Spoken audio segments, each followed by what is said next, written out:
My student Harry is a leg locking machine. He recently competed at the ADCC Toronto Open and won all his matches by leg lock, all under 1 minute. Well, except for one, which was 1 minute and 2 seconds. In a 32-man bracket and with 5 matches total, it only took him 2 minutes and 8 seconds of mat time to win gold. He's a purple belt, and the question is, can he leg lock me, a black belt, or will my leg lock defense prevail?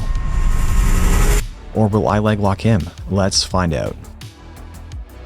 Harry shoots for a double leg, but I'm able to get my arm underneath his. I could lift him up using my underhook to bring him back to his feet, but instead wrap my arm underneath his neck for the front headlock.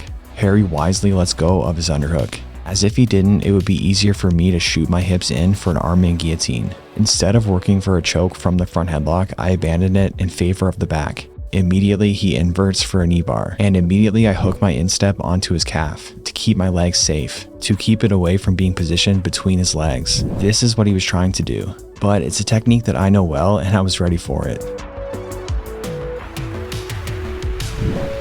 Hooking with my instep keeps me safe and positions me in a leg drag pass position, but I had to base out with my hands to not fall over, and can't use them to control Harry until he's already on his feet.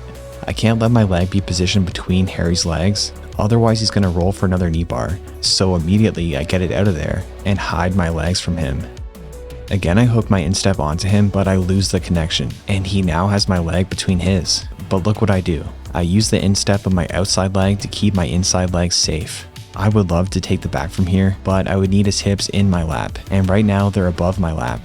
So I just frame with my left arm to disengage. Immediately I wrestle up for the single, positioning my forehead onto Harry's chest, which I learned the importance of from my friend Joe Breeza. I try to trip Harry, but I can't quite lift him up enough to get his weight off his left leg, which I hit successfully later in the round. This is what I was trying to do. I get Harry down anyways as he goes for another inversion, but now I enter the over-under pass, where I'm safe from his leg entries. Notice how right away I get off my knees to tripod. This is so I can drive as much weight as possible into his hips. I mentioned in my 10 passing tips video to minimize the amount of time on your knees when you're passing, and this is a great example. To finish the over-under pass, I need to backstep. And if I try now with Harry's leg bent, he would be able to hang onto my leg with his foot as I attempt it. So I walk my feet closer to his left and drop my hips down slightly to straighten his leg. Immediately once I've backstepped, I shelf his leg by positioning my right knee under his right thigh. This is to make sure that there's zero space between us and take away his ability to insert his right shin between us to regard. Now I step over to mount. Watch how as Harry turns to his side, I transition to technical mount, meaning that I bring my right heel to his hips. This hides my foot from him positioning it between his legs to regard.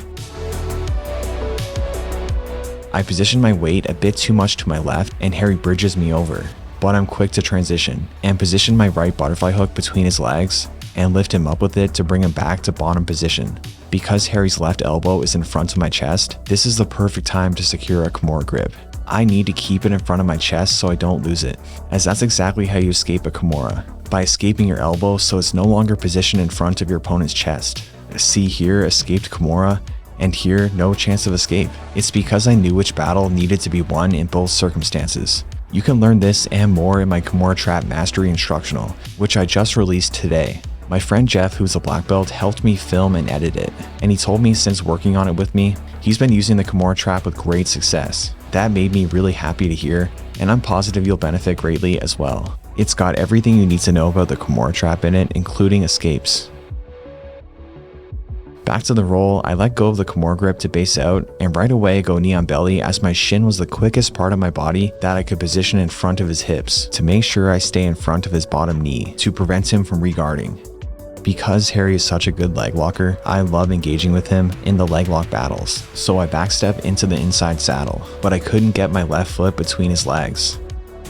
I insert my leg all the way through with the goal of a knee bar, but Harry scoots his hips out, and now we're in more of a 50-50 position. I try for the outside heel hook, but Harry builds a base to defend. To counter, I drop my right shin to his hamstring to start working the calf slicer. As Harry tries to retreat, I catch his hip with my left foot and secure a body lock. To finish, I want to pull Harry's body closer to me and press my shin into his leg. This is what I was trying to do.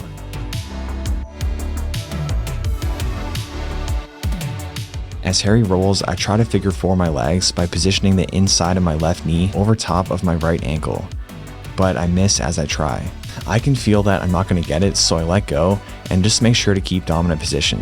Harry said that he felt it after and regrets not tapping, but he'll be okay. I need to be very careful how I position my legs and body weight, or Harry's going to invert for another leg entanglement. Nothing super interesting happens here, so I'll just fast forward. Watch how to get Harry off his knees. I hook my right instep onto his thigh and lean my body weight to my left. This drags him down to the mat. I grip fight for the grips that I need for the straitjacket system, but it's always very hard to put Harry in the straitjacket because he bridges into me to defend. This makes me carry his weight and positions me lower on the back, and entering into the straitjacket is much easier to do when you're high on the back. I secure a body triangle and now gable grip over his face for a modified twister / neck crank. We do all submissions at my gym and neck cranks are good to go. Obviously, you just have to go slow and controlled. We start again with both of us taking collar ties on each other. I see Harry's lead leg is within reach, so I drop down for an ankle pick, which I turn into a single and hit the trip that I tried to do earlier. As we land on the mat, I make sure to not allow my right foot to be positioned in front of Harry's left leg until I can get my left leg in front of his first. I try for a rolling back attack but completely miss as my left foot slips off of him. We end up in another leg entanglement, and I never worry about my ankles. My ankles are incredibly flexible from years of playing soccer and rolling them constantly. My physiotherapist told me that the ligaments are completely torn, but because I have wide feet and good balance, it's not an issue. So that's kind of weird but cool, as it makes me basically immune to ankle locks. As I try to get a good bite on the heel hook, I lose how tight I was attached to Harry's hips. Rather than working to readjust, I just bail on position, as I'm still vulnerable to Harry's attacks in 50-50. Harry enters my guard and tries to backstep into a leg entanglement. Again, I hook my instep onto him. It should be clear by now, grip fighting using your feet is essential to avoiding leg locks. Jiu-Jitsu is grip fighting. Alright, that's pretty much it. Thank you to Harry for doing the roll with me. Make sure to pick up my Kimura Trap instructional, and right now you can get $20 off for a limited time. Alright, thank you for sticking around until the end of the video. If you're still here, please leave a comment or a fist bump, and I'll see you guys next time.